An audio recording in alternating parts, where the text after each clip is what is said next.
So welcome to the niche building and flipping course. और थोड़ा सा मैं आपको अपने बारे में एक इंट्रोडक्शन देना चाहता हूँ कि मैं इस फील्ड के अंदर 2016 के अंदर इंटर हुआ था। और मैंने स्टार्ट किया था पिंटरेस्ट से एज अ पब्लिशर, और कुछ बड़े बड़े जो इंटरटेनमेंट के ब्रांड्स हैं, जैसा कि आप यहाँ पर स्क्रीन पर भी देख सकते हैं, तो वहाँ पर एज अ पब्लिशर काम किया था। और millions of visitors tyre 1 country से जो है ना वो जनरेट किए थे। और इस पूरे ड्यूरेशन के अंदर मैंने साथ साथ एसईओ को भी लर्न किया था, लेकिन कभी प्रैक्टिकल नहीं किया था क्योंकि ऑलरेडी जो प्रिंटर्स का काम था वो बहुत अच्छा चल रहा था।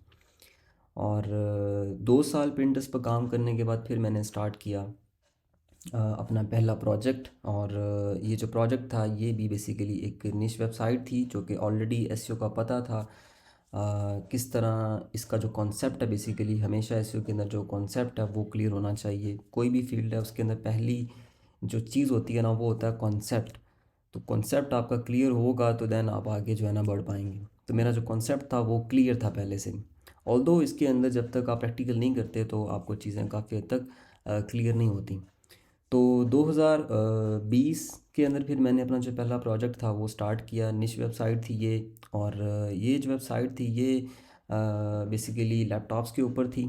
और इसको सक्सेसफुली 1 साल काम करने के बाद 2021 दिसंबर जनवरी की बात है कि जब मैंने इसको फ्लिप किया $23,000 के अंदर।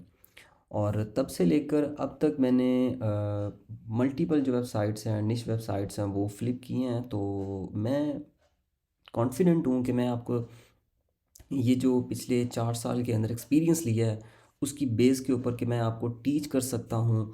और जो सारी चीज़ें मैंने पीछे एक्सपीरियंस की हैं एसईओ के अंदर, निश बिल्डिंग के अंदर, वो मैं आपके साथ शेयर कर सकता हूँ।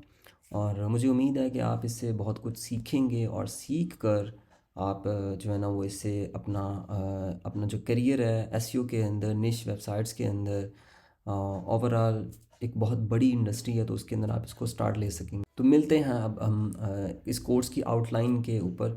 क्या इसकी आउटलाइन होगी और आप इसके अंदर क्या क्या सीखेंगे।